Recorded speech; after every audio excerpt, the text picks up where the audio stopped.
Saya kira ini niat penting ya, ini akan dipakai nih setiap aktivitas kita, mau dalam keadaan apapun. Hujan-hujan saya tetap ke sini kan. Tadi itu hujan, tetap ke sini.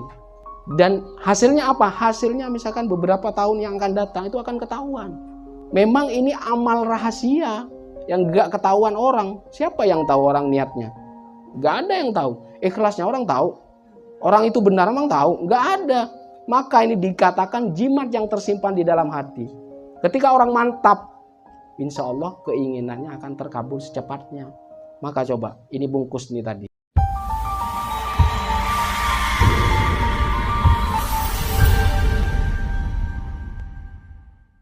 Alhamdulillah pada malam hari ini saya akan membahas penting di setiap kehidupan kita. Dari bangun tidur sampai tertidur kembali, bahkan di dalam aktivitas kita, di setiap detik apa gerakan kita itu penting.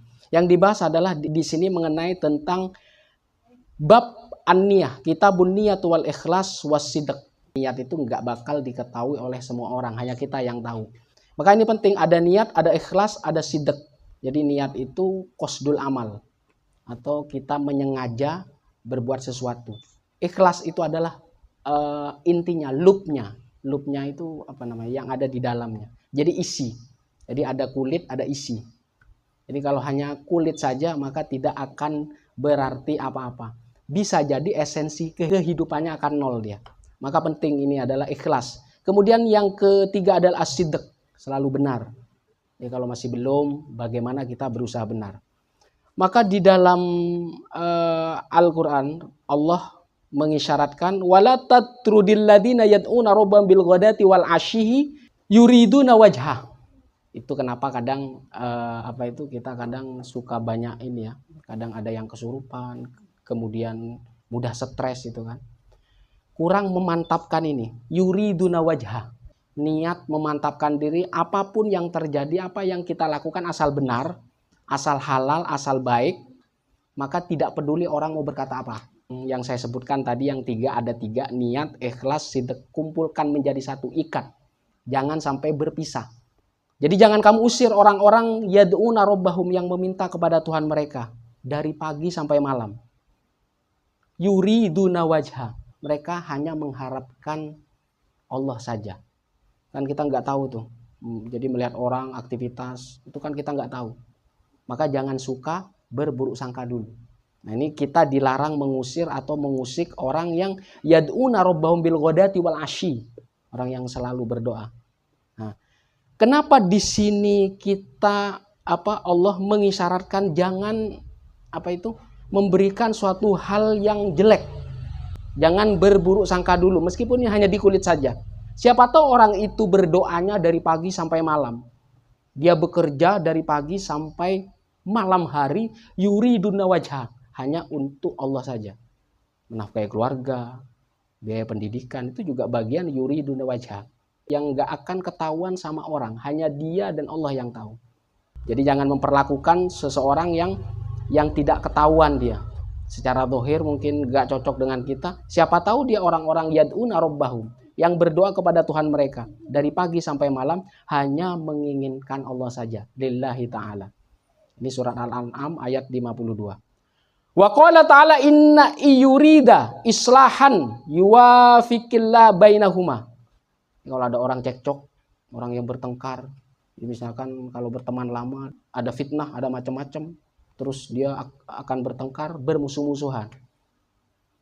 Kalau ada kebaikan hubungan itu, iyurida islahan, ada kemauan, ada niat baik untuk islah, sulh, damai, maka Allah akan mempertemukan kembali dan akan menambah kebaikan terhadap orang yang bertengkar itu. Ayat ini berkaitan dengan suami istri ya, tapi kaitannya bisa melebar ke hubungan pertemanan atau persahabatan atau kerabat yang dekat atau jauh.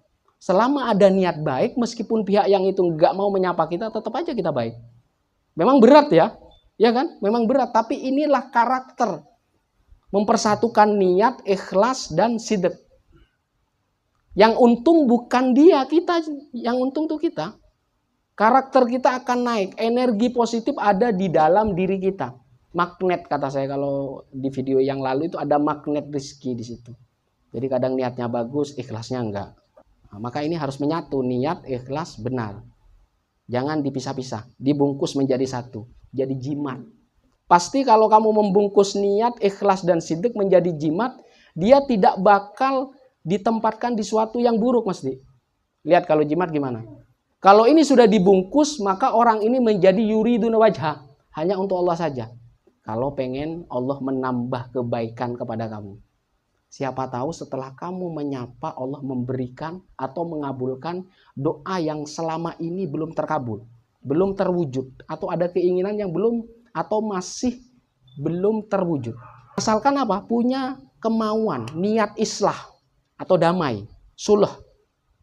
Allah bakal meridoi bainahuma, antara keduanya. Surah An-Nisa ayat 35. Wal murad bitil kal irodah yaniyah. Apa maksudnya di situ? Maksudnya irodah, ada kemauan. Kemudian dilaksanakan dengan kesungguhan. Maka itu namanya niat, qasdul amal. Jadi sengaja kita niat namanya. Ada keinginan yang kuat, itu selalu ada niat baik di situ. Jadi kalau hanya niat doang, setelah itu kurang begitu ikhlas, kemudian nggak benar, ya sama saja. Maka harus tiga-tiganya menjadi satu, niat, ikhlas, dan sidq. Dan ini dipertahankan dalam keadaan apapun. Rizki, kemuliaan, kemudahan, kemudian doa cepat terkabul. Ini menjadi magnet. Apa? Penyebabnya adalah kita membungkus niat, ikhlas, sidq, dan menaruh di dalam hati kita. Ini jadi kekuatan. Hal ini kalau terus-menerus ada di dalam hati kita, menjadi benteng kalau misalkan ada seseorang yang nggak suka ke kita. Kata Rasulullah Sallallahu Alaihi Wasallam, innamal a'malu binniyat walikulli imri'in ma nawa. Faman kanat hijratu ilallah wa rasuluhu fahijratu ilallah wa rasul. Wa man kanat hijratu ila dunya yusibuha aw imra'atan yankihuha fahijratu ila ma hajara ilaihi. Jadi semuanya tergantung niatnya. Perbuatan tergantung pada niatnya. Setiap orang akan mendapatkan apa yang dia niati. Maka niat yang terbaik apa? Yuriduna wajha. Mengharapkan keridhaan, itu yang paling tinggi. Demi Allah dan demi Rasulullah.